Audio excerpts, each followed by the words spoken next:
حاضرین و ناظرین، السلام علیکم ورحمۃ اللہ وبرکاتہ۔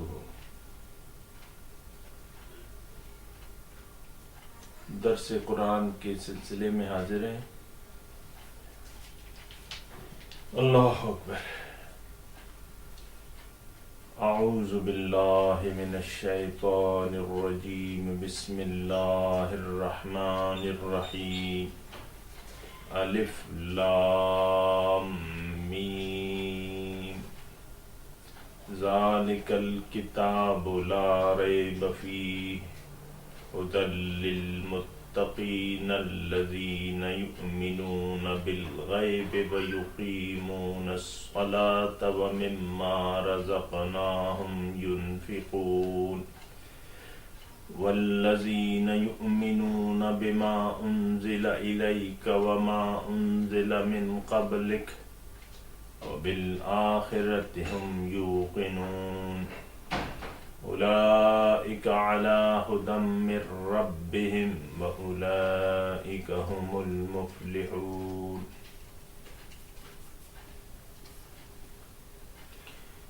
اللہ اکبر۔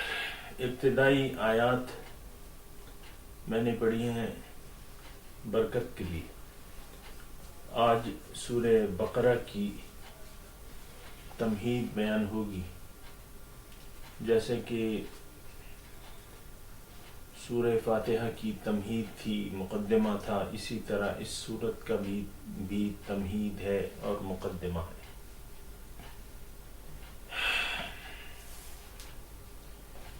سورہ بقرہ کا نزول مدینے کا ہے، مدنی سورت ہے۔ سورہ بقرہ قرآن پاک کی طویل ترین سورت ہے، اور اس بات کو ذہن نشین کر لینا چاہیے کہ قرآن پاک کی ترتیب اس وقت جو ہمارے سامنے ہے یہ توقیفی ہے۔ اس کا مطلب یہ ہے کہ اس کی ترتیب میں جو سورت مکے میں نازل ہوئیں، اکثر آپ دیکھیں گے کہ اس کی مکی صورتیں جو ہیں سب سے آخر میں ہیں، اور مدنی صورتیں جو ہیں وہ پہلے ہیں۔ ایسا کیوں ہے؟ یہ بہت بابرکت بات ہے کہ اللہ تعالیٰ اس کتاب کے خود ہی ترتیب کنندہ ہے۔ قرآن کو تو ہم اتنی اہمیت نہیں دیتے، لیکن یہ وہ کتاب ہے جس کی ترتیب اللہ تعالیٰ نے خود کی ہے۔ جب بھی فرشتہ آتا تو اللہ تعالیٰ کے حکم سے حضور صلی اللہ علیہ وسلم کو بتا دیا جاتا کہ یہ آیت یا سورت قرآن میں فلاں سورت سے آگے یا پیچھے، اور فلاں آیت کے بعد یا اس سے آگے رکھی جائے، اس کا وہی مقام ہے۔ تو یہ جبرائیل علیہ السلام جو وحی لانے والے تھے، وہ یہ ساتھ ہی فرما دیتے کہ اس آیت یا سورت کا مقام وہ ہے۔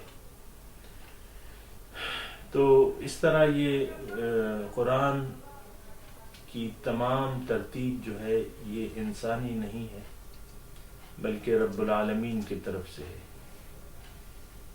اس سے آپ اس کی اہمیت کا اندازہ لگا لیں قرآن پاک کی۔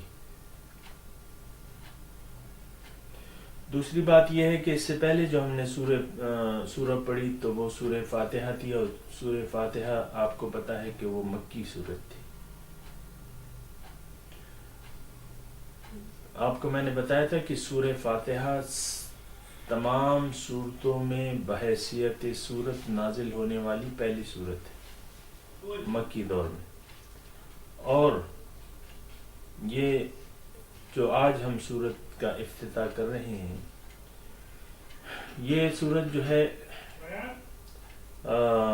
قرآن پاک کی مدنی سورت ہے اور اس کا نزول پہلی ہجری میں ہوا تھا۔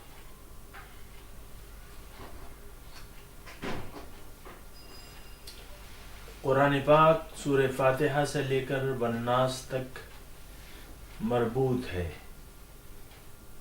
ایک ربط ہے، اس میں ایک خاص ربط ہے، اور جب بھی آپ تفاسیر پڑھتے ہیں تو اس میں ربط آیات بیان کیا جاتا ہے،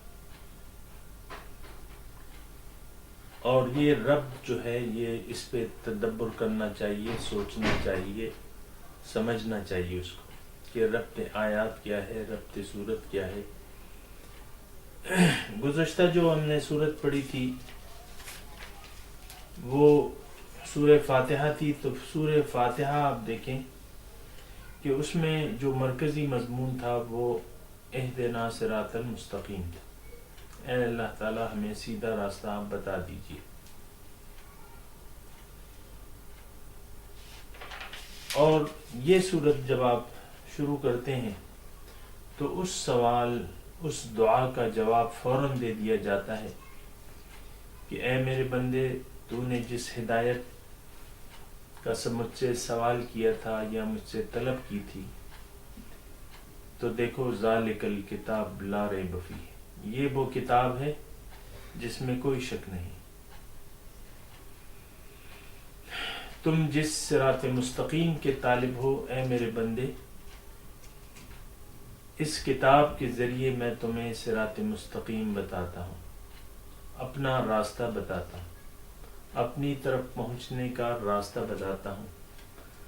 اگر تم میرا دیدار کی قوت حاصل کرنا چاہتے ہو تو اس قرآن میں اس کے طریقہ کار درج ہیں، اور اس میں یہ ایک ایسی کتاب ہے جس میں کوئی شک و شبہ نہیں ہے، لا ریب فیہ۔ آج تو تمہیدی بیان ہے، اس پہ بعد میں انشاءاللہ ہم بات کریں گے۔ سورہ بقرہ جو ہے اس میں زیادہ تر مضامین جو ہیں وہ بنی اسرائیل کے حالات ہیں، اور اس پر بات کرنے سے پہلے میں آپ کے سامنے ایک حدیث شریف آپ کے سامنے میں بیان کرنا چاہتا ہوں۔ صحابی ہیں حضرت ابی سعید خدری رضی اللہ تعالی عنہ، وہ فرماتے ہیں کہ حضور صلی اللہ علیہ وسلم نے فرمایا کہ لَتَتَّبِعُنَّ سُبُلَ مَنْ قَبْلَكُمْ، تم ضرور پیروی کرو گے ان طریقوں کی، ان لوگوں کے طریقوں کی جو تم سے پہلے گزر چکے ہیں، شبرم بشبرن، لش بلش، بالش ببالش، وذراعم بذراعن، ہاتھ بہاتھ، حتی لو دخلوا جحر دب لاتبعتموہ، یہاں تک کہ اگر ان میں سے کوئی گوہ کے سوراخ میں داخل ہوا ہوگا تو تم بھی اسی طرح کرو گے۔ تو صحابہ نے پوچھا قالوا الیہود والنصارى، حضور آپ جو فرما رہے ہیں کہ جو ہم سے پہلے جو گزری قوم ہے، اس سے مراد آپ کی یہود و نصارہ مراد ہے؟ تو حضور صلی اللہ علیہ وسلم نے نام نہیں کہا، نام کا مطلب ہاں، حضور نے جواب دیا فمن، اور کون ہے، یعنی قدر ناراضگی کی صورت میں کہ اور کون مراد ہے میرے، وہی تو ہیں۔ اس حدیث کی اگر آپ دیکھیں اور اس پہ غور کریں تو حضور صلی اللہ علیہ وسلم ایک قسم کی پیشن گوئی فرما رہے ہیں، اگرچہ مخاطب صحابہ ہیں لیکن صحابہ سے ایسا کام کرنا یا ایسے گمراہی کی پیروی کرنا یہ تو محال تھا۔ اس حدیث شریف میں حضور صلی اللہ علیہ وسلم ایک پیشن گوئی فرما رہے ہیں کہ کہ تم ایسا کرو گے، لَتَتَّبِعُنَّ سُبُلَ مَنْ قَبْلَكُمْ، تم ضرور ایسا کرو گے، ان طریقوں پر چلو گے جو جن پر تم سے پہلی قوم چل چکی ہے، بالش بالش اور ہاتھ بہاتھ، یہاں تک کہ اگر ان میں کوئی ایسا انوکھا کام کیا ہو کسی نے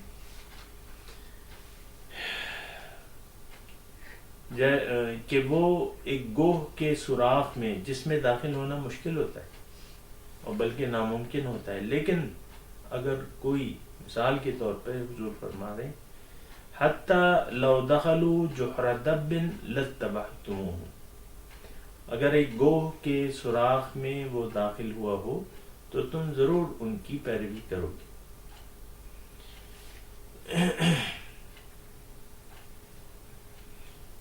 تھوڑا سا اگر ہم تدبر کریں، تفکر کریں اور پھر قرآن پاک کے مضامین کو دیکھیں، ہمارے لیے اسلام پر عمل کرنا، اللہ تعالیٰ کو راضی کرنا، اس کے غصے سے بچنا، گمراہی کے راستے پر چلنا، گمراہی کے راستے پر چلنے سے بچنا، یہ تھوڑا سا اگر آپ دیکھیں تو آسان ہو گیا۔ قرآن تو آیا ہی اس لیے ہے کہ ہمیں اللہ تعالیٰ کی طرف ہدایت دے، راستہ بتائے، اور دین اسلام کا مطلب یہی ہے کہ آپ اللہ تعالیٰ کے راستے پر چلیں اور اللہ تعالیٰ تک پہنچ جائیں، اللہ تعالیٰ کی رضا حاصل کر لیں، اس کو پہچان لیں، اس کے قریب ہو جائیں، یہی اس کا مقصود و مطلوب ہے اس ہدایت کا۔ تو ہمارے بحیثیت مسلمان ہم یعنی جس وقت ہمیں اقوام کی امامت دی گئی ہے یا دیگر اقوام سے چھین کر ہمیں دی گئی ہے، تو ہمارے لیے تھوڑا سا سیدھے راستے پر چلنا اللہ تعالیٰ نے یعنی حالات ایسے ہیں کہ ہمیں سیدھے راستے پر چلنا آسان ہے نسبتاً، کیونکہ ہم سے پہلے جو قومیں تھیں تو ان کی مثال ہمارے سامنے ہے، اور اللہ تعالیٰ نے ان کی مثالیں کھول کھول کے بیان کی ہیں۔ قرآن پاک میں آپ دیکھیں بنی اسرائیل کی وہ وجوہات بیان کی ہیں جن کی بنا پہ وہ اللہ تعالیٰ کے غصے کے مستحق ہو گئے تھے، یا وہ وجوہات بیان کی ہیں جس کی وجہ سے ان سے اللہ تعالیٰ نے امامت چھین لی تھی، ان کو معزول کر دیا تھا، اور ان پہ اللہ تعالیٰ کا غضب ہوا تھا، غصہ ہوا تھا، اور وہ اللہ تعالیٰ کے راستے سے گمراہ ہو گئے تھے، غلط راستوں کو اپنا لیا تھا۔ تو اللہ تعالیٰ نے ہم مسلمان قوم کو یہ تمام مثالیں، ان کے تمام واقعات جو ہیں، ان کے تمام کرتوت جو ہیں، جو انہوں نے کیے تھے، جو غلطیاں کی تھیں، وہ تو تفصیل سے اللہ تعالیٰ نے قرآن میں بیان کی۔ تو جب بیان کر دی تو اس کا مطلب ہمارا کام آسان ہو گیا، مسلمان قوم کا کام آسان ہو گیا۔ کیوں کہ مثالیں اللہ تعالیٰ نے بیان کر دیں، اپنی جن باتوں پہ وہ ناراض ہوتا ہے اور جن کاموں کا مرتکب گزشتہ اقوام ہوئی تھیں اور اس کی وجہ سے وہ اللہ تعالیٰ کے غصے کے مستحق ہو گئے تھے، اللہ تعالیٰ نے وہ تمام بیان کر دی اور بطور عبرت ہمارے لیے بیان کی ہے، ظاہر ہے تو ہمارا کام آسان ہو گیا ہے۔ ایک بیمار ہوتا ہے، جب وہ صحت یاب ہو جاتا ہے تو پھر اگر کوئی اور اس قسم کے مرض میں مبتلا ہوتا ہے تو وہ بیمار اس کو بتاتا ہے کہ بھئی دیکھو مجھ پہ یہ بیماری آئی تھی، یہ وجوہات تھیں اور میں نے یہ چیز استعمال کی تو میں صحت مند ہو گیا۔ اور عربی کا ایک مقولہ بھی ہے کہ لا تسأل الحکیم واسأل المجرب، حکیم سے نہ پوچھو مرض کا علاج، کوئی تجربے کار بندہ ہو جس پہ یہ گزر چکا ہو اس سے پوچھو. حکیم تو تمہیں کتابی بات بتائے گا، اور جو تجربہ ہو گیا ہے جس کا تو وہ تمہیں اپنی جو اس پہ گزر چکی ہے وہ بتائے گا. تو اللہ تعالیٰ نے ہم پہ یہ گزشتہ اقوام کے حالات بتا دیے ہیں کہ دیکھو یہ میں نے ان پہ انعامات کیے تھے اور یہ انہوں نے ناشکری کی. تو اے مسلمانوں ایسا نہ ہو کہ تم جو ہے ان کاموں کو اختیار کرنے لگو یا ان سوچوں کو اختیار کرنے یا وہ طریقہ کار کو اختیار کرو کہ اس کی بنا تم پہ بھی ایسا نہ ہو کہ وہ حالات آ جائیں جو گزشتہ اقوام پہ ہوئے تھے. بہرحال یہ تھوڑا سا اگر ہم غور کریں میں اور آپ تو اس میں یہ ہے کہ انسان بحیثیت انسان جو اقوام گزر چکی ہیں وہ بھی انسان تھے اور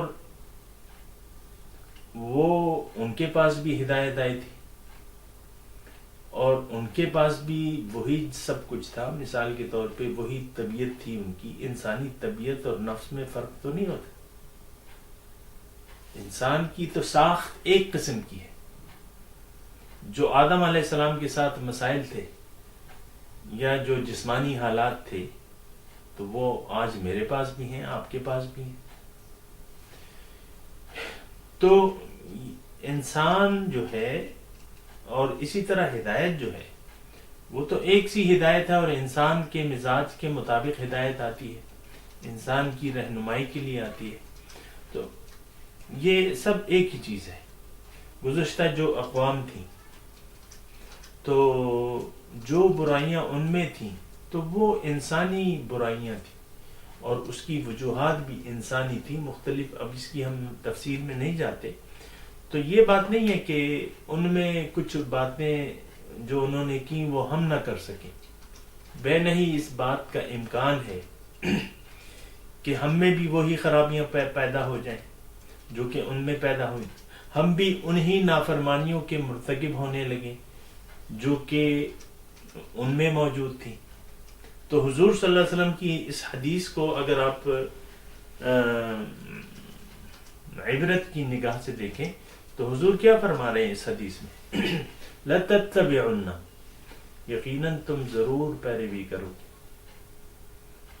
سُنَنَ مَنْ قَبْلَكُمْ، سُبُلَ مَنْ قَبْلَكُمْ، ان طریقوں کی، ان لوگوں کی جو تم سے پہلے گزر چکے ہیں. لش بلش، بالش ببالش اور ہاتھ بہاتھ. کیا مطلب؟ اگر ایک ہاتھ ایک بالش تو وہ اللہ کی نافرمانی میں مبتلا ہوئے تم بھی ایسے ہی کرو گی. اگر ایک ہاتھ وہ اللہ کی نافرمانی میں مبتلا ہوئے تم بھی اتنا ہی ہوگے. یہاں تک کہ اگر کوئی ایسا انوکھا کام انہوں نے کیا ہے تو تم بھی ویسے ہی کرو گے. اس کی وجہ ناظرین یہ ہے کہ انسان تو وہ بھی تھے اور انسان ہم بھی ہیں. جو اخلاقی برائیاں ان میں تھیں وہ تو ہم میں بھی ہیں. اخلاق رذیلہ جسے ہم کہتے ہیں جو کہ انسان میں موجود ہے. جو طبیعت ان کی تھی وہ ہماری بھی ہے. جو ہدایت ان کے لیے تھی وہ ہمارے لیے بھی. تو یہ عین ممکن ہے سامعین، عین ممکن ہے کہ ہم بھی وہی کام کرنے لگیں اپنی نفس سے مجبور ہو کے یا طبیعت سے مجبور ہو کے جن کا مرتکب وہ اقوام ہوئی تھی. اور پھر یعنی عین ممکن ہے کہ وہی اسی قسم کے عذاب جو ان پہ نازل ہوئے تھے ہم پہ بھی نازل ہو جائیں. یہ عین ممکن ہے. تو اللہ تعالیٰ نے قرآن پاک میں جو بنی اسرائیل کے واقعات کھول کے بیان کیے ہیں تو اس کی وجہ یہ ہے کہ یعنی قصے کہانیوں کی کتاب نہیں ہے قرآن پاک. اس کتاب میں اللہ تعالیٰ نے ہمیں عبرت کے لیے ان کے حالات جو ہیں، واقعات اور حالات اور وہ چیزیں جن کا وہ مرتکب ہوئے تھے، وہ افعال جو ناشکریاں انہوں نے کی تھیں اور وہ ان کا مرتکب ہوئے تھے، اللہ تعالیٰ نے کھول کے بیان کر دی تاکہ ہم اس سے نصیحت لیں، تاکہ ہم ان جیسا نہ کریں جیسے انہوں نے کی ہے. لیکن ایسا تو ہو رہا ہے کہ وہی افعال جو ہیں آج کل آپ دیکھیں، بڑا نمونہ ہمارے سامنے یورپین اقوام ہے. ہم ان کو کہتے ہیں ترقی یافتہ اقوام، اور ان کی پھر یعنی نقل بھی کرتے ہیں. اصل جو چیز ہے وہ تو جو انہوں نے کی ہے اور جن کے ہم مرتکب ہو رہے ہیں وہ کیا ہے، اگر آپ سوچیں تو وہ خواہشات نفس کا اتباع ہے، وہ ضد ہے، ہٹ درمی ہے، اور اللہ کے راستے کو نہ چاہنا ہے، اللہ کو مطلوب اور مقصود نہ بنانا ہے، جو کہ انہوں نے بھی نہ بنایا اور ہم بھی آج ایسے ہی کر رہے ہیں. اللہ، مال کی محبت میں وہ بھی گرفتار تھے. یہودیوں کی تو مشہور ہے دنیا سے محبت، اور اسی طرح تو ہم بھی کر رہے ہیں، دنیا کی محبت میں تو ہم بھی گرفتار کر رہے ہیں. تو بات ایسی نہیں ہے کہ وہ ان پہ اللہ کا غضب نازل ہوا اور ہم مچ جائیں اس سے. یہ کیسے ہو سکتا ہے؟ ان کے ساتھ جب اللہ تعالیٰ کا کوئی رشتہ نہ تھا، جبکہ وہ پیغمبروں کی اولاد تھی، بنی اسرائیل. اسرائیل جو تھا وہ لقب تھا حضرت یعقوب علیہ السلام کا، اور حضرت یعقوب علیہ السلام بیٹے تھے حضرت اسحاق علیہ السلام کے. اسحاق علیہ السلام بیٹے تھے حضرت ابراہیم علیہ السلام کے. یعقوب علیہ السلام کے 12 بیٹے تھے. 12 بیٹوں سے جب وہ مصر میں گئے تو آپ دیکھیں کہ ان کی نسل بڑی بڑی بڑی تو بنی اسرائیل بن گئے، یعنی اسرائیل کی اولاد. اور وہ ان کا دعویٰ بھی کرتے تھے، نحن ابناء اللہ، ہم تو اللہ کے محبوب ہیں، اللہ کے بیٹے ہیں، اللہ کے چہیتے ہیں. لن تمسنا النار، ہمیں تو آگ قریب بھی نہیں آ سکتی. کیوں کہ اللہ کے بیٹے ہیں، خصوصی رشتہ دار ہیں اللہ تعالیٰ. ایسی بات نہیں ہے. وہ سب غلط فہمیاں جو اس وقت تھیں تو آج ہم میں بھی ہیں. آج دیکھیں جو کلمہ گو مسلمان ہیں وہ کہتے ہیں بھئی ہم نے تو کلمہ پڑھا ہے، جو مرضی آئے کریں. تو حضور صلی اللہ علیہ وسلم کی امتی ہیں، اور حضور صلی اللہ علیہ وسلم کی امت جو ہے وہ تو بخشی گئی ہے، جو مرضی آئے کریں گے.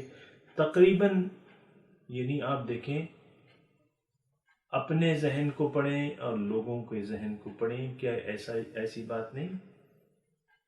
کلمہ جس نے پڑھ لیا بس اس کا بیڑا پار ہے. ہمارے ذہن میں یہ ہے جو مرضی آئے کرے، ایسی بات نہیں ہے، نہیں ہے. یہ غلطی ہے، غلط فہمی ہے، دھوکہ ہے، شیطان کا دھوکہ ہے. یہ محض کلمہ پڑھ لینے سے کوئی جنت میں نہیں جائے گا. یہ قرآن کا مضمون ہے، اس پہ میں بات نہیں کرتا، لیکن ایسا ہی ہے. ایمان، اللہ تعالیٰ جہاں بھی ایمان والوں کا تذکرہ کرتا ہے ساتھ عمل صالح کی بھی بات کرتا ہے. اللہ تعالیٰ فرماتا ہے کہ زمانہ اس بات پہ گواہ ہے کہ انسان نقصان میں جا رہا ہے. صرف وہ لوگ بچ گئے جو ایمان لائے لیکن ایمان کے ساتھ عمل صالح بھی کیا، وہ لوگ بچ گئے. یہ قرآن انشاءاللہ ہم آپ پڑھیں گے تو یہ حقیقت کھلتی جائے گی کہ صرف کلمہ کسی کام کا نہیں ہے. صرف زبان سے کلمہ پڑھ لینا یہ کوئی کام آپ کو نہیں دے گا، کوئی فائدہ نہیں دے گا. اگرچہ ہمارے علماء خطبہ اس بات پہ زور لگاتے ہیں کہ یہ کلمہ جو ہے یہ آپ کو جنت میں داخل کرا کے چھوڑے گا. ایسی بات نہیں ہے. اللہ اکبر. تو لَتَتَّبِعُنَّ سُبُلَ مَنْ قَبْلَكُمْ، یہ جو سورہ بقرہ کا ہم مطالعہ کریں گے اس میں بنی اسرائیل کے مضامین تفصیل سے اللہ تعالیٰ نے بیان کیے ہیں، اور جو ابتدائی وہ ہیں مضامین. اس کے بعد جو ہے جو مضمون شروع ہوتا ہے تو وہ ان آیات سے شروع ہوگا. یا بنی اسرائیل اذکروا نعمتی التی انعمت علیکم وانی فضلتکم علی العالمین. اے بنی اسرائیل میری وہ نعمت یاد کرو جو میں نے تم پہ کی تھی اور میں نے دیگر اقوام پہ تمہیں فضیلت دے دی تھی. تو اس جگہ سے پھر یہ مضامین شروع ہوتے ہیں اور تفصیل سے آئیں گے۔ اس سورت کا نام جو ہے سورہ بقرہ ہے۔ سورہ بقرہ کا مطلب یہ ہے، یہ بقرہ اس سورت کا موضوع نہیں ہے۔ ہمیشہ سورت کا اکثر و بیشتر جو سورت کا نام ہوتا ہے وہ سورت کی پہچان کے لیے ہوتا ہے،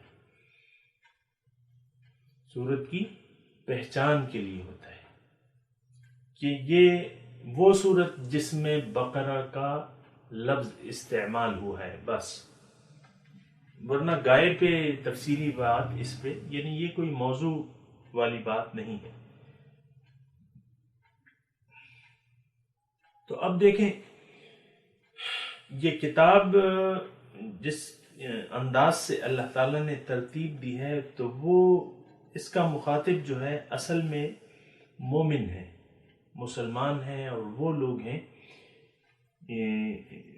جو اللہ پہ ایمان لے آئے ہیں۔ پھر اللہ تعالیٰ نے ان مومنوں کی تربیت کی باتیں کی ہیں اور ابتدا اسی سے کی ہے۔ سورہ بقرہ آپ دیکھیں کہ اس میں توحید، رسالت، آخرت کے بارے میں مضامین نہیں ہیں، جو کہ مکی صورتوں میں ہوتے ہیں زیادہ تر۔ یہ مدنی صورت ہے اور اس میں معاشرتی مضامین ہیں اور اللہ تعالیٰ کا تقوی اور اس کے بارے میں مضامین ہیں، مطلب جو لوگ ایمان لے آئے اور نیک عمل کی کوشش کرتے ہیں ان کے لیے ایک راہ عمل اللہ تعالیٰ نے بتائی ہے۔ ساتھ ساتھ گزشتہ اقوام جس بنا پہ اللہ تعالیٰ کے غصے کے مستحق ہو گئے تھے یا وہ گمراہ ہو گئے تھے، ان کے افعال اور حرکات اللہ تعالیٰ نے مسلمانوں کے سامنے کھول کے بیان کی ہیں عبرت کے لیے، کہ کہیں ایسا نہ ہو دیکھو انہوں نے تو ایسا کیا، ایسا نہ ہو کہ تم ان راستوں پر چلنے لگو جن راستوں پر چل کر گزشتہ اقوام اللہ تعالیٰ کے غصے کے مستحق ہوئے، اس کے غضب کے مستحق ہوئے، یا وہ گمراہی کا شکار ہو گئے۔ تو سورہ بقرہ جو ہے وہ یعنی قرآن پاک کی ایک ایسے مضامین کی طرف ہمیں لے جاتی ہے کہ اس پر عمل کر کے انسان جو ہے یعنی اپنی زندگی سنوار سکتا ہے۔ لیس البر ان تولوا، اس میں آئے گا آگے، ابواب البر اسے کہا جاتا ہے۔ لیس البر ان تولوا وجوہکم قبل المشرق والمغرب ولکن البر من آمن باللہ، نیکی یہ نہیں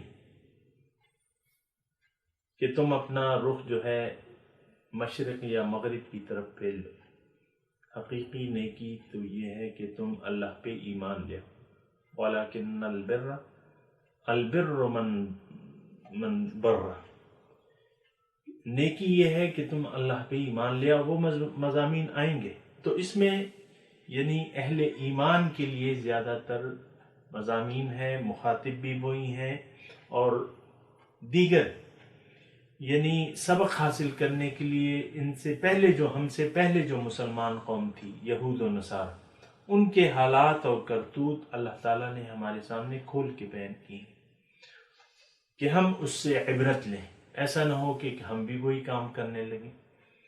تو سورہ بقرہ کے یہ افتتاحی یعنی آج میں تمہیدی مضامین آپ کو بیان کر رہا ہوں۔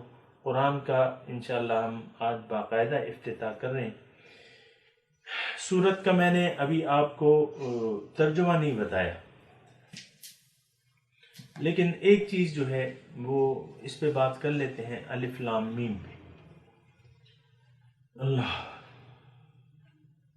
الف لام میم جو ہے وہ حروف مقطعات اس کو کہا جاتا ہے،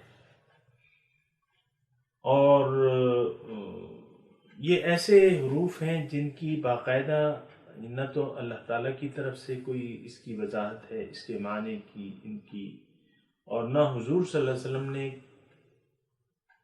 کی طرف سے ایسی کوئی واضح اس کے مطالب بیان ہوئے ہیں۔ تو جن چیزوں کا معنی محکم نہیں ہے تو اس کے پیچھے نہیں پڑنا چاہیے، ایک بات تو یہ، کیونکہ اللہ تعالیٰ نے ہماری ہدایت کے لیے جن اشیاء کی ضرورت تھی اللہ تعالیٰ نے وہ ہمیں کھول کے بیان کر دی۔ تو ایک تو یہ ہے کہ اس کے معنی جو اللہ تعالیٰ نے بیان نہیں کیے تو اس کے پیچھے نہیں پڑنا چاہیے کہ اس کا لازمی آپ معنی دیکھیں کہ بھئی کیا معنی ہے اور اس کی پھر نہیں، بس اللہ تعالیٰ کا کلام ہے جو کسی شک و شبے سے بالا ہے۔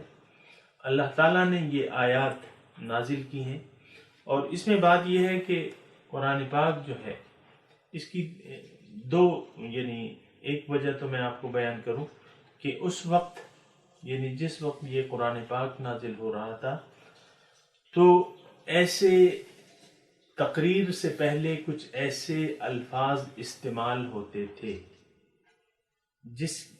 یعنی عربی میں یہ قاعدہ تھا، یعنی فصاحت کے حساب سے ایسے الفاظ خطبہ اپنے تقریروں میں اپنے خطبے سے پہلے استعمال کرتے تھے، جیسے کہ الف لام میم یا چند صورتوں میں ایسے آئے ہیں۔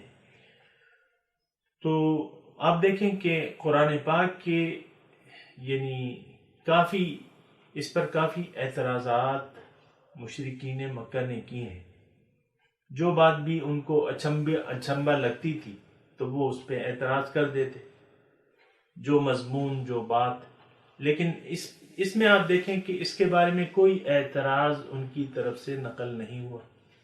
اس کا کیا مطلب ہے کہ وہ ان الفاظ کے عادی تھے، اور ایک فصاحت کے کلام کے طور پہ یعنی چونکہ یہ الفاظ ہیں اور وہ خود بھی استعمال کرتے تھے، قرآن نے بھی استعمال کیے ہیں، تو اس میں کوئی ایسی اعتراض والی بات ہے بھی نہیں۔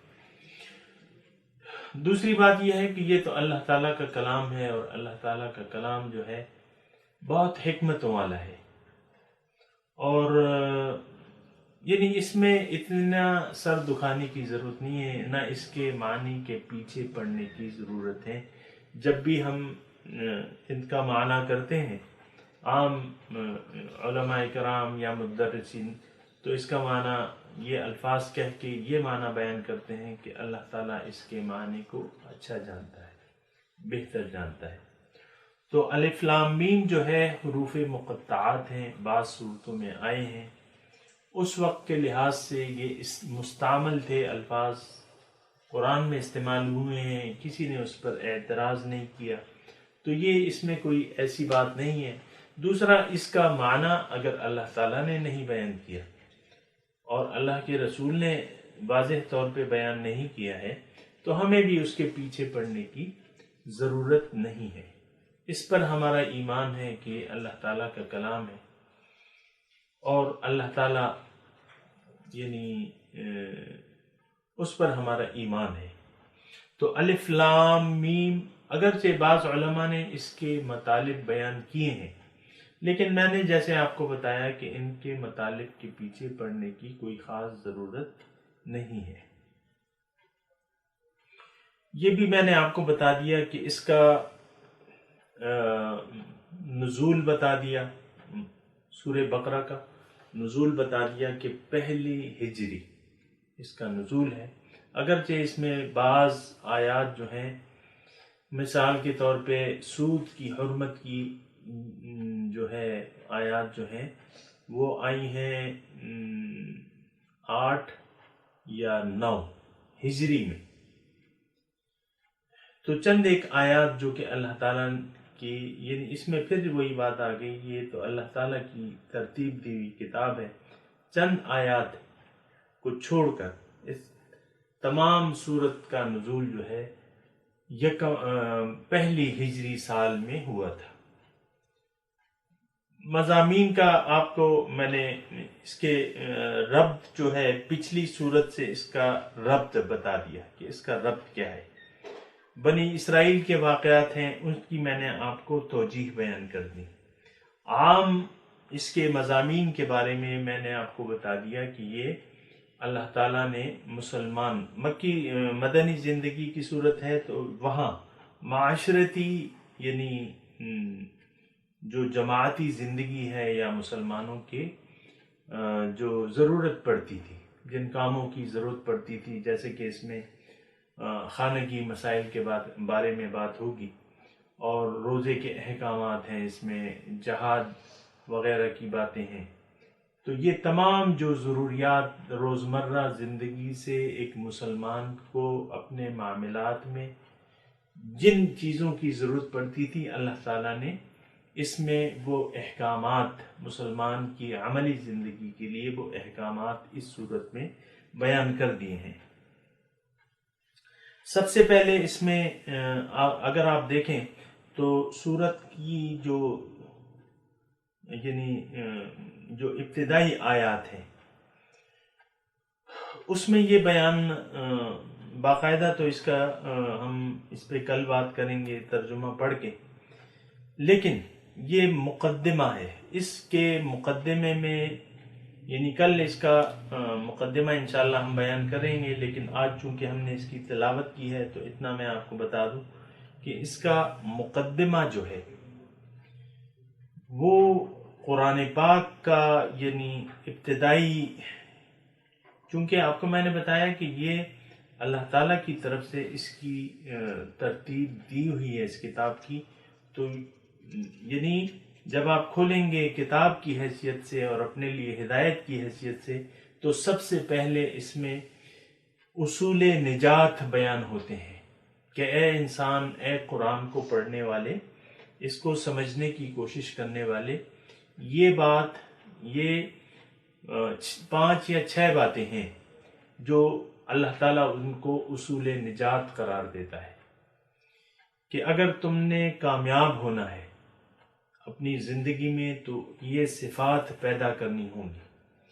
جو صفات اللہ تعالیٰ بیان کر رہا ہے وہ صفات بیان کرنی ہوں گی، یعنی اپنے آپ میں پیدا کرنی ہوں گی۔ تو ان صفات پہ انشاءاللہ تعالیٰ ہم یعنی قرآن کا جب باقاعدہ اس سورت کی معنی بیان کریں گے تو اس کے بعد جو ہے اس کے بارے میں بات چیت ہوگی۔ اس کے علاوہ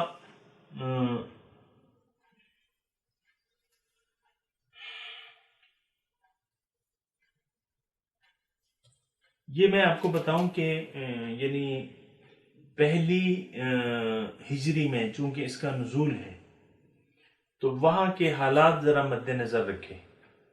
یہ حضور صلی اللہ علیہ وسلم جب مدینہ تشریف لائے تو مدینے میں ایک تو مشرک قوم تھی جن کو ہم انصار بعد میں بن گئے اور انصار کا نام دیا گیا، اور ایک یہودیوں کی وہاں قبیلے تھے، بستیاں آباد تھی،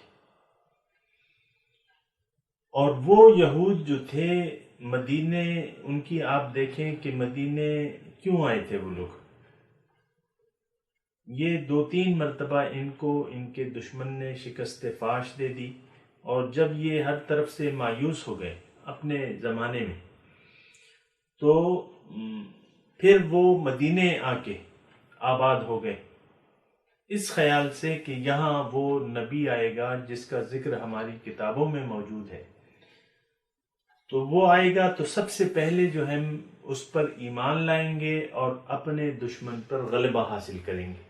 وہ نبی السیف، اس کی کتابوں میں لکھا تھا کہ وہ نبی السیف ہوگا، اور ان کی ہجرت کی جگہ بھی لکھی تھی ان کی کتابوں میں، مدینہ ان کی ہجرت کی جگہ۔ تو اس یعنی ان کا جو مدینے، حالانکہ یہ مدینے کے اصلی باشندے نہیں تھے، یہ تو باہر سے ہجرت کر کے آئے تھے، تو وہ جب حضور صلی اللہ علیہ وسلم آ گئے تو پھر تو یہ ہوا کہ فلما جاءہم ما عرفوا کفروا بہ، جب آ گیا ان کے پاس وہ عظیم الشان رسول جس کو انہوں نے پہچان لیا تو اس سے انہوں نے انکار کر دیا، کفروا بہ۔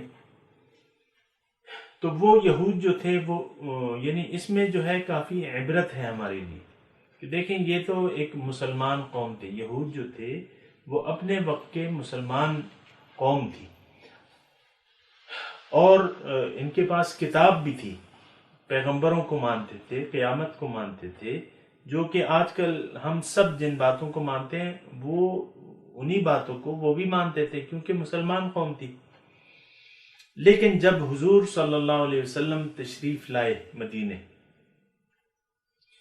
تو انہوں نے اس سے انکار کر دیا، فلما جاءہم ما عرفوا کفروا بہ، جب آیا ان کے پاس وہ جس کو یہ پہچان گئے تو انہوں نے اس سے انکار کر دیا۔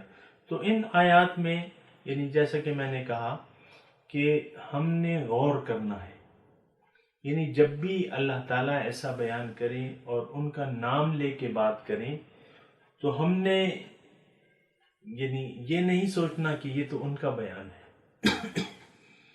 یہ نہیں دیکھنا ہم نے تو دیکھنا ہے کہ آیا یہ جو ان میں یہ باتیں تھیں آیا ہم میں تو نہیں ہے، کیونکہ حضور صلی اللہ علیہ وسلم نے تو ہمیں مطلع فرما دیا ہے کہ تم تو گزری ہوئی قوموں کی اتباع کرو گے، ان کے راستوں پر چلو گے۔ تو ایک بات ذہن میں رکھنی چاہیے کہ جب بھی یہ ابتدائی طور پہ میں آپ کو بتا رہا ہوں کہ جب بھی اس قوم کا نام لے کے اللہ تعالیٰ ایک بات کرے تو ہمیں یہ نہیں دیکھنا چاہیے، اور یہ ہماری بڑی بد نصیبی ہے جس کے بارے میں جہاں تک میں سنتا ہوں یا تفاسیر پڑھتا ہوں تو اس میں لکھا ہوتا ہے کہ یہ فلانے یہ تو مشرکوں کے لیے ہے، مشرکوں کے بارے میں تھے، یہ مکے کے مشرک، یہ مدینے کے منافقوں کے بارے میں ہے۔ تو یہ اکثر میں سنتا ہوں، لیکن ایسی بات نہیں۔ قرآن تو ہمارے لیے ہدایت ہے، مسلمان قوم کے لیے ہدایت ہے۔ تو ایسا ہے کہ یعنی قرآن کو اب تو ہم انشاءاللہ شروع کر رہے ہیں، قرآن کو جو مضمون بھی ہو، ہمارے شیخ نے ہمیں یہ تربیت دی ہے اور ہمیں بتایا ہے کہ بھئی جو بھی آپ آیت پڑھیں قرآن کی تو وہ اپنے لیے دیکھیں کہ میں اور میرا عمل اس آیت کے خلاف ہے یا اس آیت کے موافق ہے، یا اس آیت میں میرے لیے کیا سبق ہے۔ اب ظاہر ہے کہ جو بھی مثال کے طور پہ جس قوم کی بھی بات ہو رہی ہے، یا وہ مسلمان ہے یا کافر ہے یا منافق ہے، جو بھی ہے، تو اب ظاہر ہے کہ اس میں یا تو ہمارا عمل اس کے مطابق ہوگا یا خلاف ہوگا۔ تو قرآن کو جب بھی ہم مطالعہ کریں تو اس لحاظ سے ہمیں اس کا دیکھنا چاہیے، یعنی ایک قسم کا اپنا احتساب کرنا چاہیے، ہر آیت کو سن کے اپنا احتساب کرنا چاہیے کہ یہ جو صفت مذمومہ ہے کہیں یہ مجھ میں تو نہیں، یا جو اچھی صفات کا بیان ہو رہا ہے کیا یہ مجھ میں موجود ہیں۔ تو اگر وہ خراب صفات اگر آپ میں بھی موجود ہیں، یا وہ تصور یا وہ جذبات یا وہ خیالات آپ میں موجود ہیں، تو آپ اس کو یعنی اللہ تعالیٰ کے احکامات کی روشنی میں اس سے باز آ جائیں، اور اگر اچھی صفات آپ میں نہیں ہیں تو وہ اچھی صفات آپ اپنے آپ میں پیدا کریں۔ تو قرآن کو اتنی میں گزارش کر رہا ہوں کہ قرآن کو آپ اپنے لیے سمجھیں، اپنے لیے جانیں، کیونکہ یہ ہمارے لیے ہدایت ہے۔ لِيَذَّكَّرُوا آيَاتِهِ لِيَدَّبَّرُوا آيَاتِهِ وَلِيَتَذَكَّرَ أُولُو الْأَلْبَابِ۔ اللہ تعالیٰ فرمانے قرآن کو میں نے اس لیے نازل کیا ہے کہ ان کی یعنی اس قرآن کی احکامات پر آپ تدبر کریں اور اس سے نصیحت حاصل کریں۔ اگر ہم اور آپ قرآن کو سن کے اس سے نصیحت حاصل نہیں کریں گے تو پھر تو اس میں کوئی ہدایت نہیں ہے ہمارے لیے۔ ابھی مضامین شروع ہوں گے منافقین کے، یعنی سر دست اس میں مضامین پھر شروع ہوتے ہیں سورہ بقرہ میں منافقین کے۔ وَمِنَ النَّاسِ مَن يَقُولُ آمَنَّا بِاللَّهِ وَبِالْيَوْمِ الْآخِرِ وَمَا هُمْ بِمُؤْمِنِينَ۔ یہ یعنی دوسرے ہی صفحے پہ آپ دیکھ لیں کہ لوگوں میں سے بعض ایسے ہیں جو کہتے ہیں کہ ایمان لائے اللہ پہ اور یوم آخرت پہ، حقیقت میں مومن نہیں ہیں وہ لوگ۔ تو یہ سب صفات جب بیان ہوتی ہیں تو ہمیں اب یہ بار بار یعنی اس کی کہنے کی ضرورت بھی نہیں ہے، ہمیں قرآن ہمارے لیے ہدایت ہے، تو اگر ہم اس سے ہدایت نہیں لیں گے تو پھر اور کون لے گا؟ اور اس میں تو ہدایت ہے، اس میں ہدم فی ہے، ہدم و نور، اس میں ہدایت ہے اور نور ہے، روشنی ہے۔ تو اس سے ہم نے اپنے اوپر فٹ کرنا ہے، اپنے اوپر لاگو کرنا ہے، یا اس قرآن کے ترازو میں اپنے اعمال کو دیکھنا ہے کہ بھئی ہم اس کے مطابق ہیں ہمارے اعمال، یا ہماری زندگی، یا ہماری فکریں، یا اس کے برخلاف ہیں۔ تو جب اس طریقے سے ہم قرآن کو پڑھیں گے تو اللہ تعالیٰ یعنی اس کے ذریعے ہم پھر فائدہ حاصل کر سکیں گے۔ اور اگر ہم اس نظریے سے پڑھیں کہ یہ سوچیں کہ یہ تو منافقین کا بیان ہے اور میں تو منافق نہیں ہوں، یہ تو مشرکین کی بارے میں بات ہو رہی ہے اور ہم تو مشرک ہیں نہیں، یہ تو اہل کتاب کی بات ہو رہی ہے اور ہم تو وہ نہیں ہیں، حالانکہ اہل کتاب وہ بھی تھے اور ہم بھی ہیں۔ یہ ایک اور نقطہ جو ہے نوٹ کر لیں کہ اہل کتاب کا جہاں بھی تذکرہ ہوتا ہے تو اہل کتاب تو وہ بھی تھے اور ہم بھی ہیں۔ کیا ہم اہل کتاب نہیں؟ کیا صرف تورات اور انجیلی کتاب تھی اللہ کی؟ کیا قرآن اللہ کی کتاب نہیں ہے؟ نہیں ہے۔ تو یہ قرآن بھی اللہ کا کلام ہے، اللہ کی کتاب ہے، تو اس لحاظ سے ہم بھی اہل کتاب ہوئے۔ یہ ٹھیک ہے کہ اہل کتاب اسپیسیفک جو ہے بیان کیا، یعنی جب بھی قرآن میں آتا ہے تو ان مراد وہ لوگ ہوتے ہیں، لیکن ہم بھی تو اہل کتاب ہیں۔ یعنی تمام موضوع سے میرا مطلب یہ ہے کہ ہم جب بھی قرآن کو تلاوت کریں، اس کو یعنی احکامات ہمارے اوپر پڑھے جائیں اس کے، تو ہم اپنا احتساب کرنے کی کوشش کریں کہ ہم اس کے بارے میں پورے اترتے ہیں یا نہیں۔ وآخر دعوانا ان الحمد للہ رب العالمین، والسلام علیکم ورحمۃ اللہ وبرکاتہ۔